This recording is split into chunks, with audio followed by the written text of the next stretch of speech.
So before we get into today's content today, I just wanted to let you know that I recently uploaded my very first game review, Battle for Bikini Bottom, the childhood classic I never played. It was kind of a big risk to release this since I've only done Doctor Who content so far, even though I wanted to be a channel that talks a lot about games from the start, and as a result it hasn't really done all that well. So if you're seeing this and you'd like to check that out, please do. There'll be a link on screen right now. Should be the card in the corner of the screen. I'm still not entirely sure how those things work, but there should be one of those there. Click on that, give it a watch, see what you think, let me know if you enjoyed, but in the meantime, on with today's content. Thank you. Hey everyone, so I'm going to be testing out a new kind of content today. If that shambles of an intro didn't give it away already, there's no script to this video. Basically, the reason why I'm back so soon is because I kind of wanted to test a new type of content that I could put out quickly.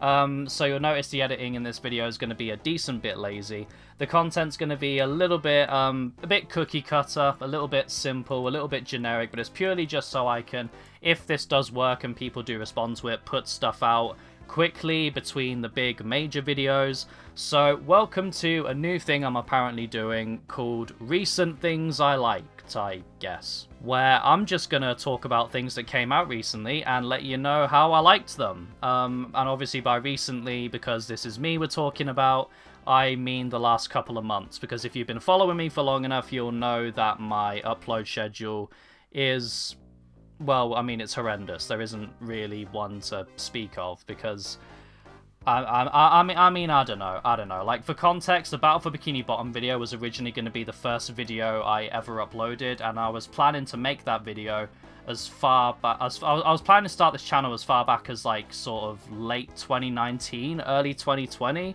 And that video, I was originally wanting to upload it by the time Battle for Bikini Bottom Rehydrated came out. And as we all know, that didn't happen since, as of recording this, that's literally just come out in the last few days.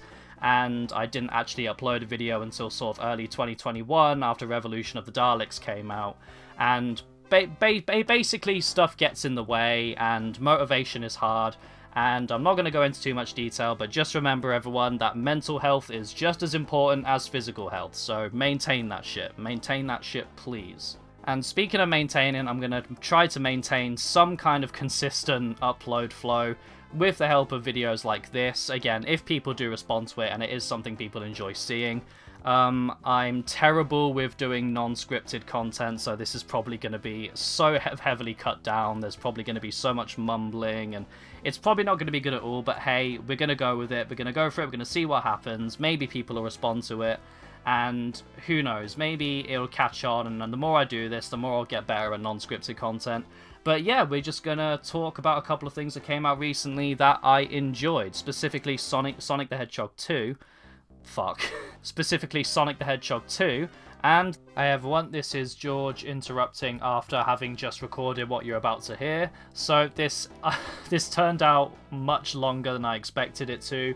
So we're just going to be tackling one topic in this video rather than the two that I originally planned. The second one will be in the next episode of this series. So yeah, you're just going to be hearing about Sonic the Hedgehog 2 in this video. So hope you're prepared to hear a guy ramble about Sonic the Hedgehog 2 for a good long while. So buckle up for that and enjoy, I suppose.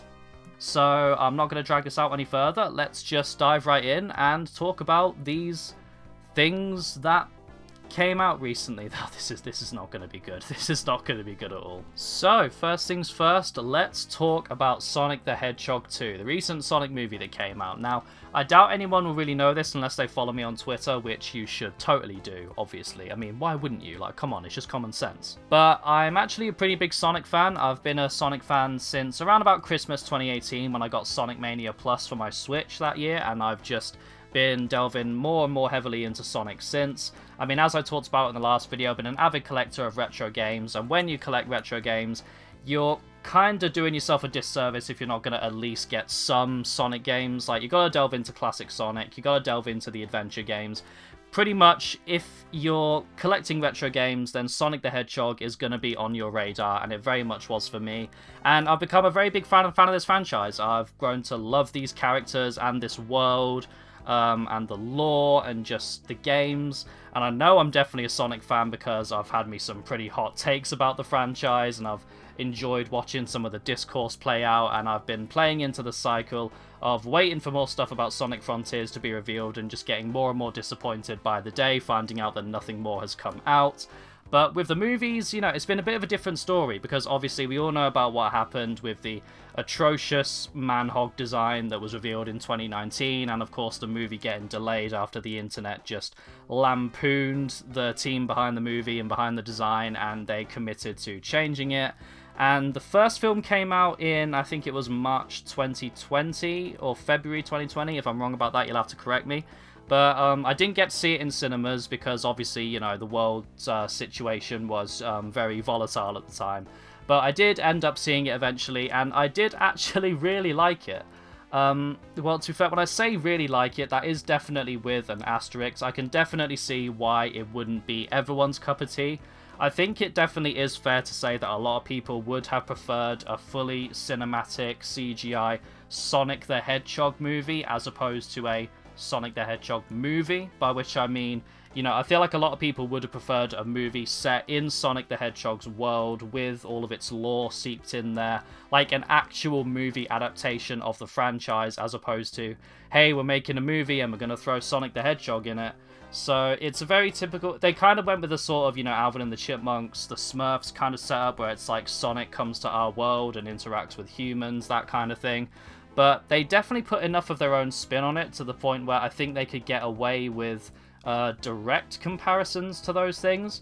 By which I mean, it's not as in, you know, Sonic's living in his world, you know, running around Green Hills and suddenly, I don't know, Eggman opens a portal and then he comes on through and it's like, whoa, we're in the human world now, what's all these weird humans doing here? Oh, what's with all these iPhones and these Nintendo Wiis and all this modern day technology and all these brands, all the Coca-Colas and the Burger Kings? This is amazing. Instead, they tried to actually create some kind of new lore / origin for Sonic, where it's like, you know, when he's a baby and he's being guarded by Longclaw, who wasn't part of the Sonic franchise before this. She was created specifically for the film. Obviously, you know, the Echidna tribe is after Sonic's powers or something like that. I mean, that's how it was in the first film. Now that we've got the second film, it kind of retcons some things, so I don't know if that is actually true anymore. But obviously, you know, the Echidna tribe comes for Sonic, and Longclaw puts up like a ring portal, and she's like, you need to run away, you need to hide out on Earth, never stop running, everyone's always going to be after your powers. Obviously, the ring portal closes and she dies, and now Sonic's been growing up in the human world. So it's not a case of, you know, Sonic suddenly arrives in the human world and now he's a fish out of water character. He's actually grown up in the human world.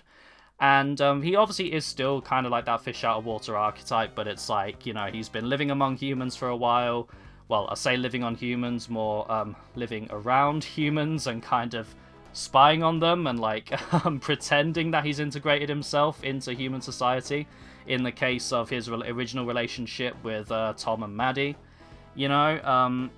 And it was a really weird thing. I think it was definitely they avoided a lot of the pitfalls that a movie like Alvin and the Chipmunks and the Smurfs would.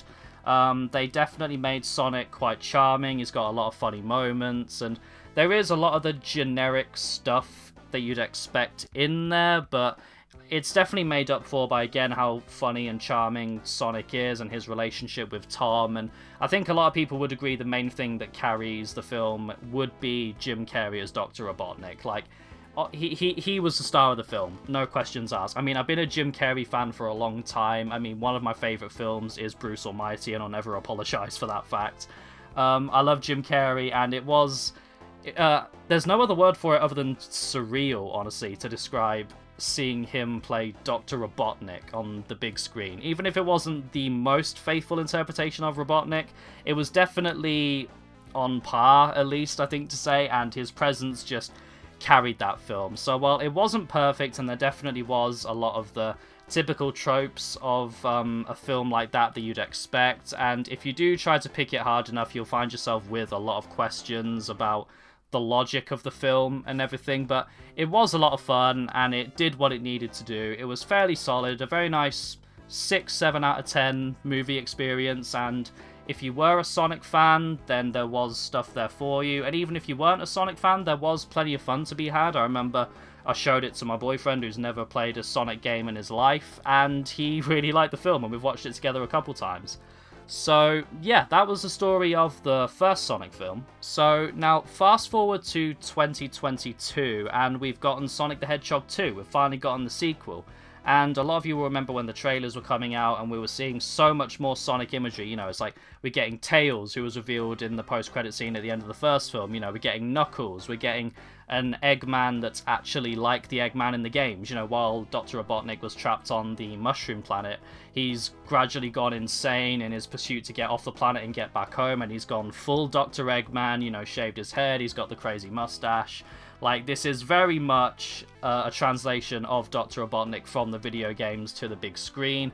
And, you know, we saw that we were getting emeralds, we saw that we were getting a full Eggman robot, all that sort of stuff. Like, so much great Sonic imagery. And I think that's what got a lot of people super excited for the film. It was definitely what got me excited. In terms of the actual character work between Sonic and the human characters, I don't think that's what got a lot of people excited, because again, the first movie really wasn't all that deep. There wasn't really many more places you could go with that aspect. So it was always going to be more a case of introducing more stuff from Sonic's world and giving Sonic more and more challenges to overcome as he matures and adjusts to his life in the human world.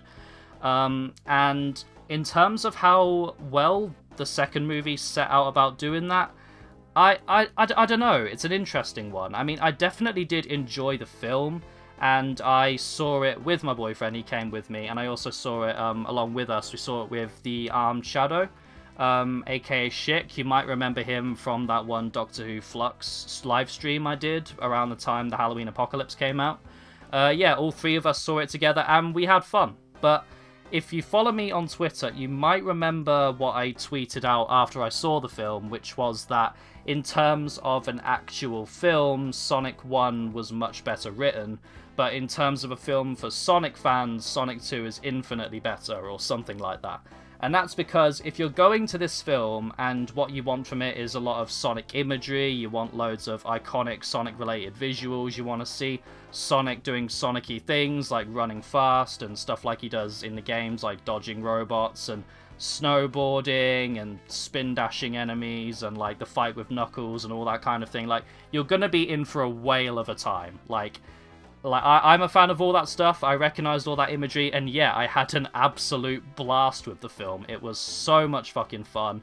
Like, one of the most fun cinema experiences I've had in a long time, just purely for that rush of just seeing Sonic and all the Sonic characters and so much Sonic iconography just in action on the big screen. Like, just the novelty of that alone made it a blast. But in terms of being an actual film, there are a lot of genuine issues with it that I do think hold it back from being not just a great film, but even as good as the first one, in terms of, you know, we're talking like what technically makes a film a good film.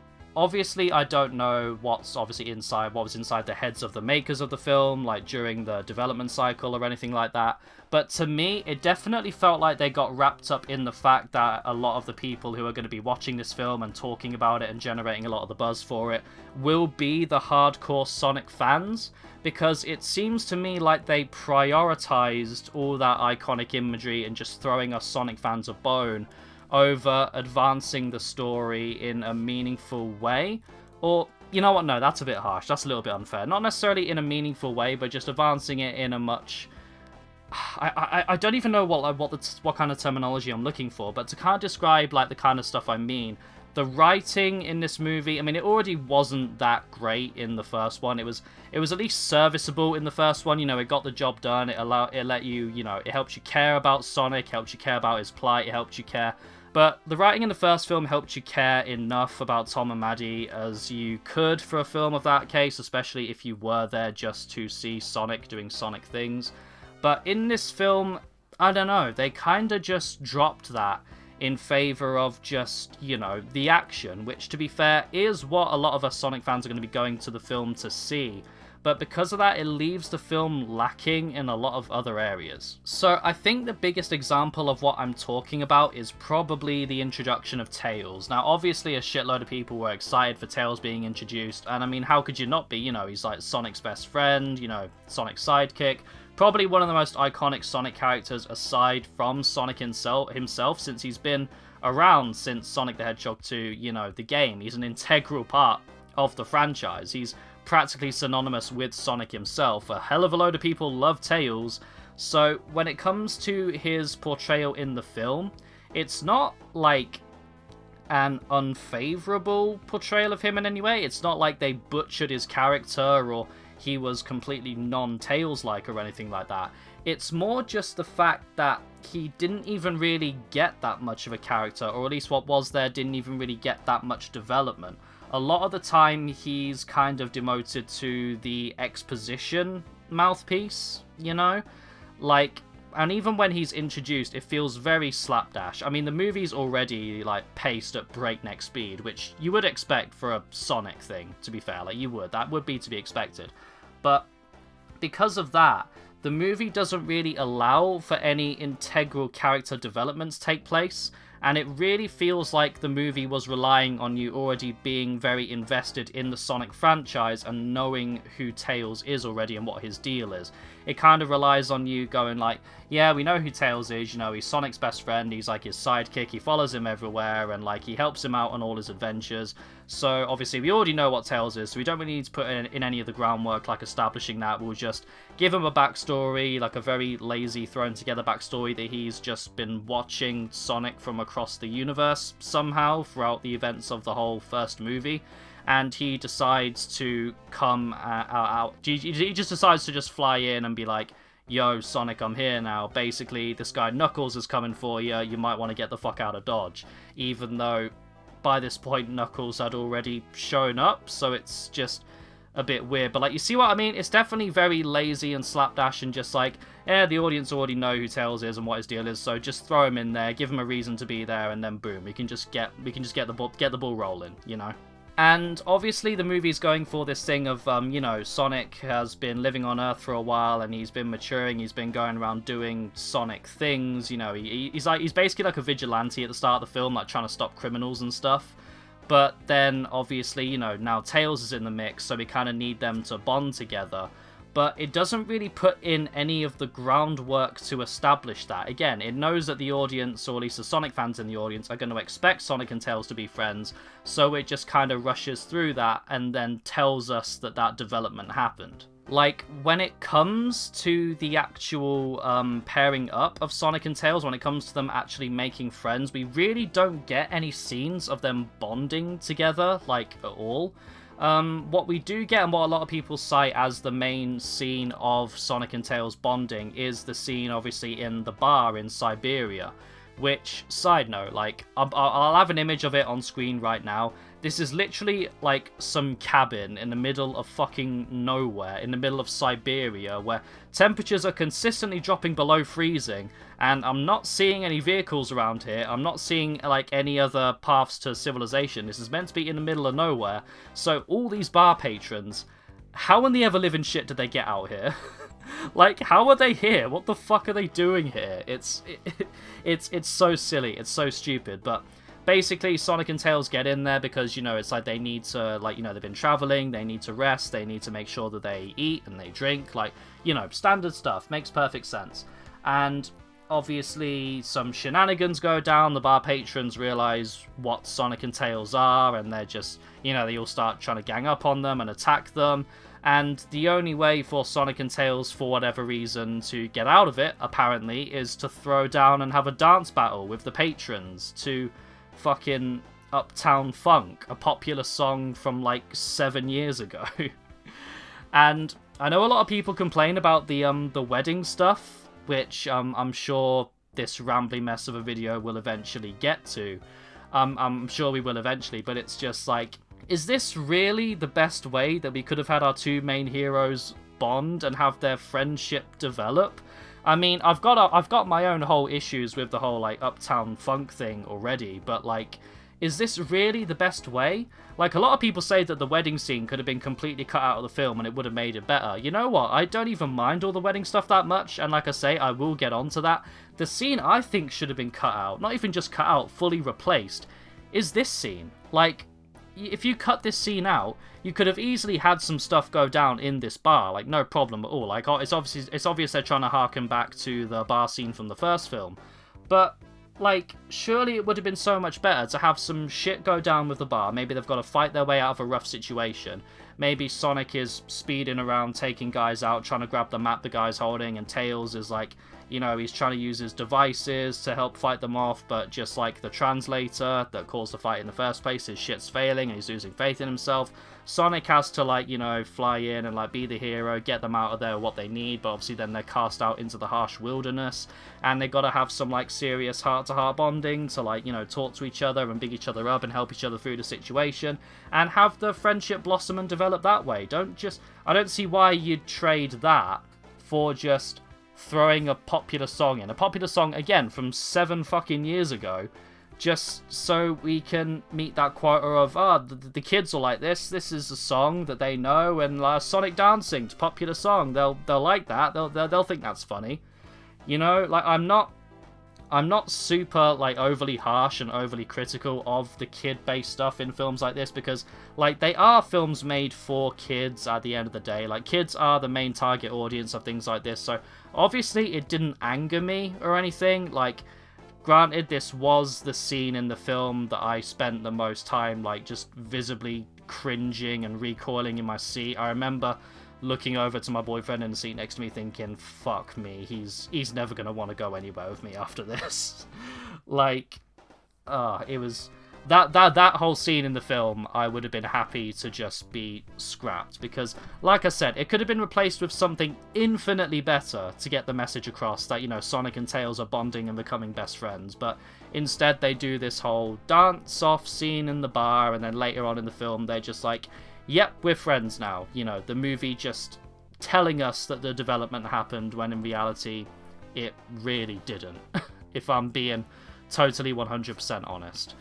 On the flip side of things, though, on a complete reverse of that, I don't have any issues at all with how they handled Knuckles. Knuckles in this film was fucking mwah. Like, aside from Eggman, like, obviously, you know, Jim Carrey as Robotnik, it's always going to be a personal favourite of mine. Like, I'm always going to love that shit.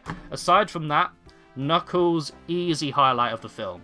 I love how they went back to the roots of his character. Not only are the fact basically adopting his origin story and original clashing with Sonic from Sonic 3 and Knuckles, but also adopting and going back to his original sort of hardened tribal warrior character that we saw in sort of Sonic Adventure 1, where he's, you know, guarding the Master Emerald and everything. Like, going back to that, it was so cool. He was such a badass, and Idris Elba as the voice of Knuckles was absolutely perfect. Like, that was, like, whoever made that call to cast Idris Elba as this version of Knuckles, stroke of genius right there.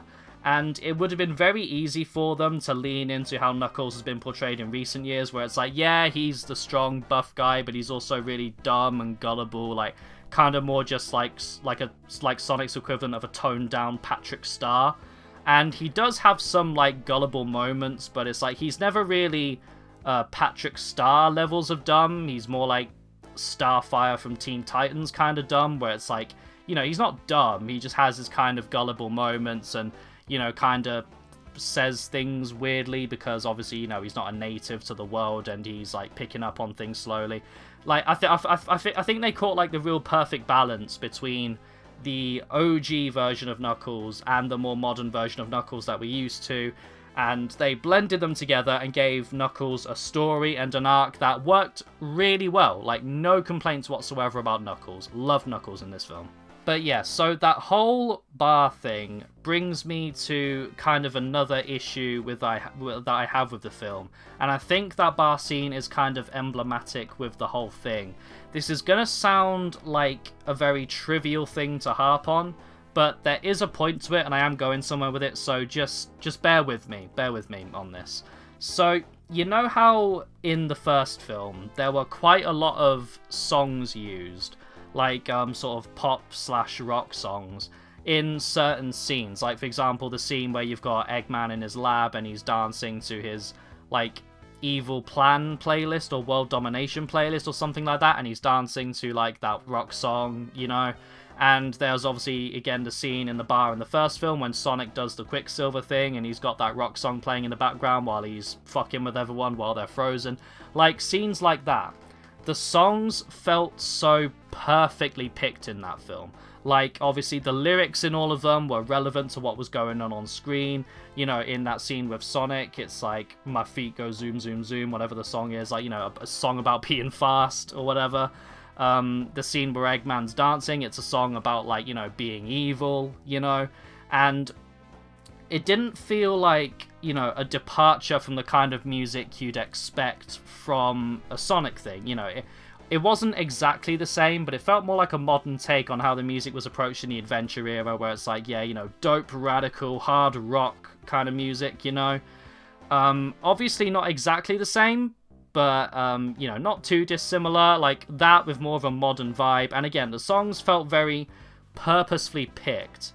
Whereas you've got scenes in Sonic 2, such as that bar scene, where they go with Uptown Funk for the dance scene.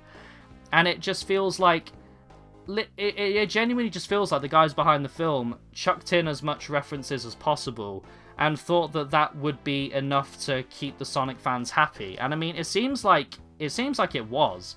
I'm obviously not saying that, like, you know, that's all this film has going for it, because, I mean, again, like, I did like the movie. I'm here to tell you that I liked the film. I've got my critiques of it. But that there just felt emblematic of the stuff that is wrong with this film, where it's like, in the first film, they knew, you know, they knew when to speed the pace up and when to slow the pace down. They knew when to tone the humor down and to shoot the humor up. They knew when to try and squeeze the more cringy stuff in and when to leave it out and have a more serious moment.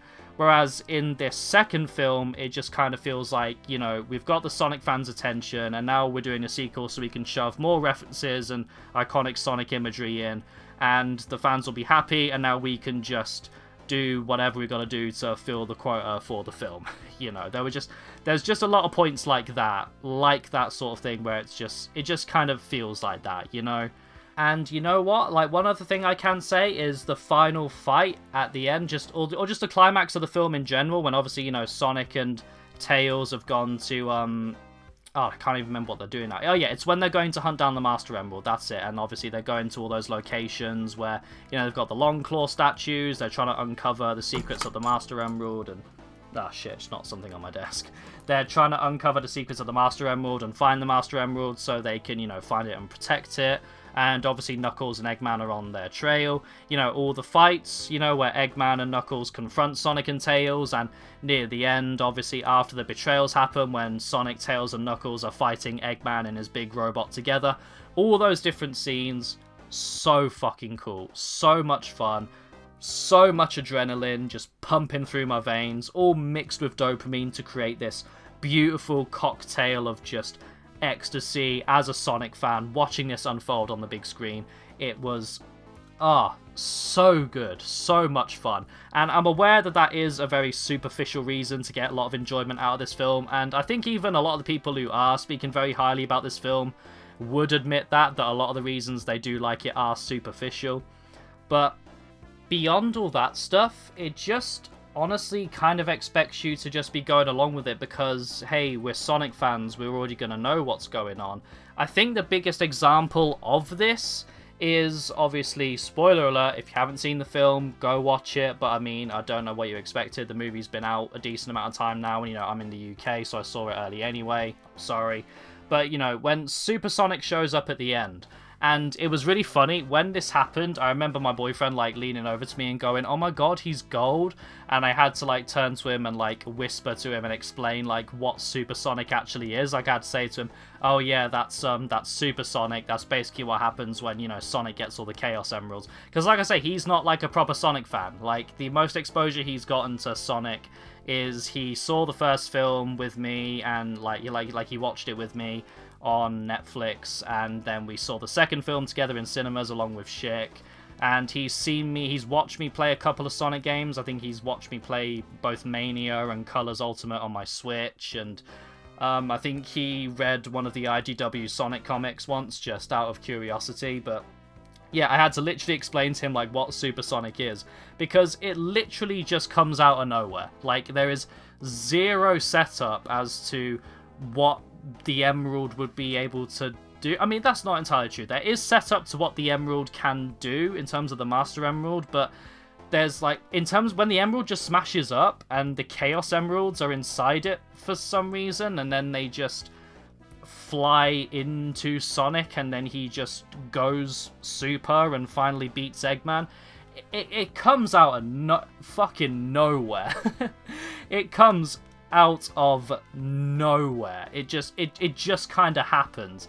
And it's so weird in how it happened, because it's not like Sonic had the Chaos Emeralds and was like, I'm gonna go super, and then he does it, and then he beats... Fuck. I need to stop fiddling with things on my desk. I'm trying to record a video here. It's not like he decides to go super and then, you know, beats Eggman. He thinks he's about to die, you know, he's cuddling up with Tom and Maddie because he thinks Eggman's about to crush him with his giant Eggman Robo, and the Emeralds just kind of spin around and go into him, and then he's super. And it's like, you know, we're Sonic fans, we get the gist of it, we know what the Chaos Emeralds are, we know how Super Sonic works, but if you're looking at this from an analytical standpoint of an actual film, like when you're being, like, technical about it, that is the dictionary definition of a Deus Ex Machina. Like, that is the exact type of thing people talk about when they criticize things and call them Deus Ex Machinas. That's literally exactly what that is. Like, the MacGuffin that we were protecting this whole time, that's apparently said to have immense power, we got it, but the villain's about to kill us. Oh no, what do we do?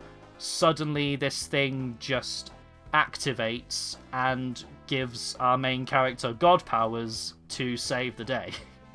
And again, it's not like there was zero setup. Like, again, we knew the Emerald was powerful. We knew that the Echidnas and the Owls were fighting over it for centuries. Like, we know that's the entire reason, at least now, why Longclaw sent Sonic away to Earth. That's why she defended him, and why there was the conflict with the Echidnas in the first place. Like, it's not like there was zero setup. It's more just how it happened, you know? Like, just how out of nowhere it comes. Like, again, we knew the Emerald was powerful. Like, we literally see Eggman harness the power of the Master Emerald for himself. That's literally the climax of the film. Like, he harnesses the power of the Master Emerald and he uses it to build his big Eggman robot to stomp all over the Earth and go out to conquer the universe and what have you. You know, typical endgame Eggman stuff. And, yeah, so it's not like there's none of that there. But I hope you get what I mean when I say all this. How it really does feel like everything about Super Sonic just came out of nowhere. Right, I think I've got a better way of wording it.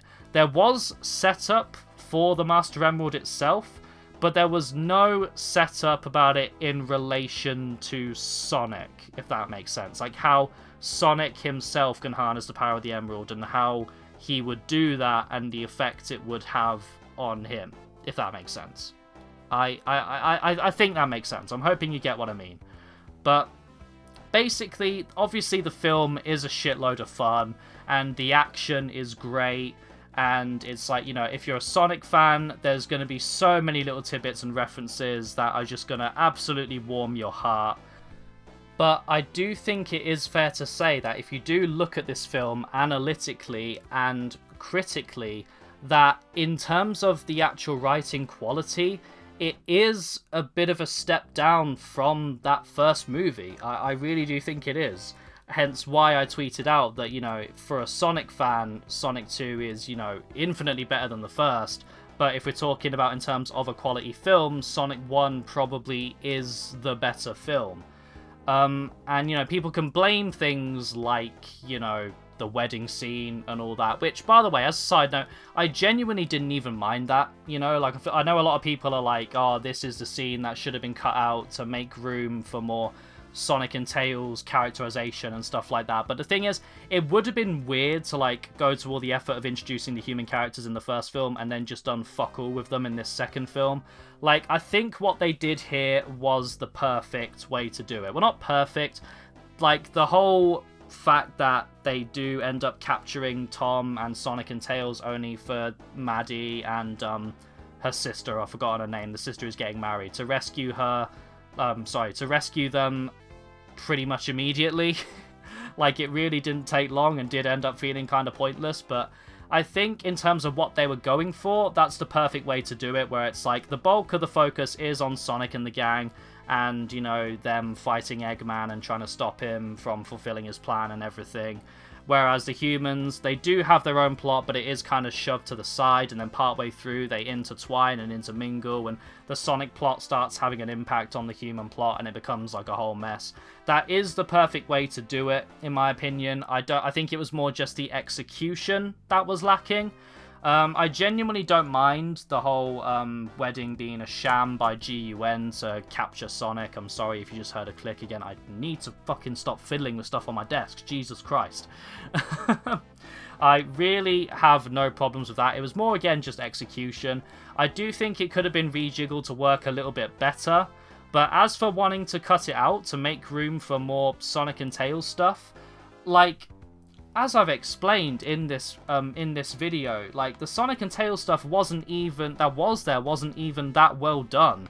Barely any of the groundwork and development was even put in there. Instead, we just got stuff like the dance scene, Tails giving a shitload of exposition, and them occasionally just fighting off robots together. And like, that doesn't even really happen all that much in the film when you really sit and think about it. And then the movie just telling us that the relevant steps were made for Sonic and Tails to become good friends. Like, the human stuff being there isn't the issue. The issue is how the Sonic and Tails stuff was executed. And again, don't get me wrong, I'm not saying it was outright terrible. There's plenty of really sweet and cute moments between Sonic and Tails, and with Knuckles as well, you know.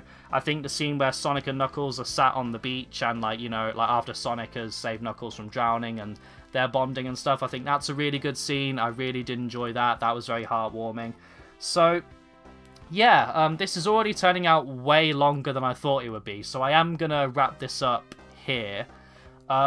This was originally going to be 2 topics in one video. I was originally going to talk about both Sonic Movie 2 and the Cuphead show in this video, but this ended up being so much longer than I anticipated, so I'm going to do the Cuphead show separately. But yeah, so Sonic the Hedgehog 2, I had an absolute blast with it. It was so much fun. And if I do delve into it, there are plenty of critiques, and you can pick it apart, and like, yeah, the film could have been so much better. I do think it was a bit disappointing, but, like, you know, so much about it could have been done better to give us an overall more quality experience. And it wasn't even stuff that's, like, you know, only a seasoned veteran movie critic would pick up on. It's, at least to me, it's very obvious basic stuff. But at the end of the day, I wasn't expecting a masterpiece. The first Sonic film was like a 6 or 7 out of 10 at best.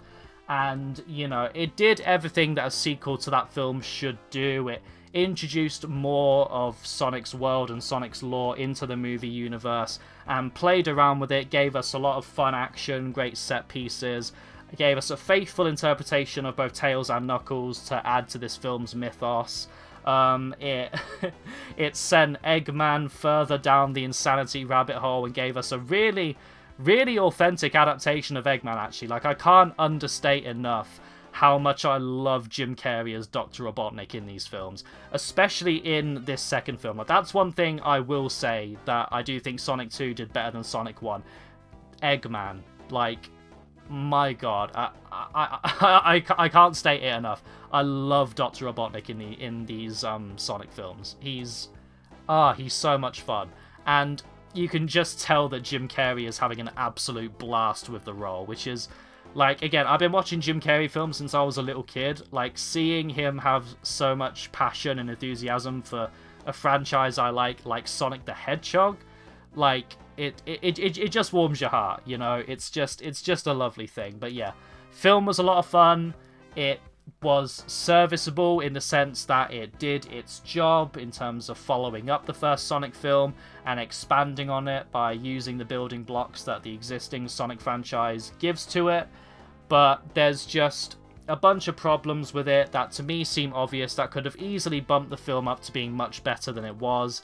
But I'm not going to get too mad about it because, again, it did its job, it was fun, I had a great time, so, you know, it is what it is. It is what it is. So, yeah, this was the first episode of recent things I liked, I guess. Starting off with Sonic the Hedgehog 2. So, yeah, looking back on what I just recorded, bit of a shambles. You can definitely see why I script all my videos, because lots of mumbling, lots of fidgeting, lots of tripping over my own words and repeating myself. But hopefully it was a fun enough watch, and obviously these videos aren't going to be too often. The main videos, the highly edited and scripted ones, are obviously always going to be the main focus. It's just, if people do enjoy this, then it will be good because I can put these out relatively quickly and they'll be able to hold people over until my next video. My next video, as of recording this, what I've got planned is a Doctor Who fandom discourse video. As of recording this, I saw Legend of the Sea Devils last night. I don't know if I'm going to do a full proper review like I did with my Revolution of the Daleks, and I haven't done it with Eve of the Daleks either because it's just a big commitment to review Who episodes when they come out. So if you want my overall thoughts on Who episodes, I just advise that you follow me on Twitter, because whenever Who stuff drops, I'm always, you know, talking loads about it. So in terms of Who opinions, like a new stuff that's released, mainly new episodes, that's the best place to go. My Twitter at GeorgeIsLostYT, head over there if you want that. And as for the Doctor Who content on here, it is mainly just going to be about discourse or whatever Doctor Who related stuff I feel like speaking about. But yeah, next video that I've got planned is a Doctor Who discourse video, so you can look forward to that. The next episode of this particular that I've got planned is to talk about the Cuphead show, which came out a couple of months ago as of recording this. You know what, I might record that immediately after this one, actually. I think I might do that, and I think I'll try and get the next main video, the Doctor Who discourse video, out as quick as possible so that I can release the next of this kind of video nice and quickly. I'll use that as the motivation to get the next video done nice and quick. Yeah, I think that's a good strategy. But yeah, hope you enjoyed. Let me know, obviously, your thoughts on Sonic 2, but also your thoughts on this video. If you think that these videos are a good thing for the channel, if you do think they are something that you wouldn't mind seeing more of, so that I can get stuff out to you between the main big videos, let me know what you think about that. And yeah, thank you so much for watching, all you BEA beautiful people, however many or few of you there may be, and I'll see you next time. Cheers!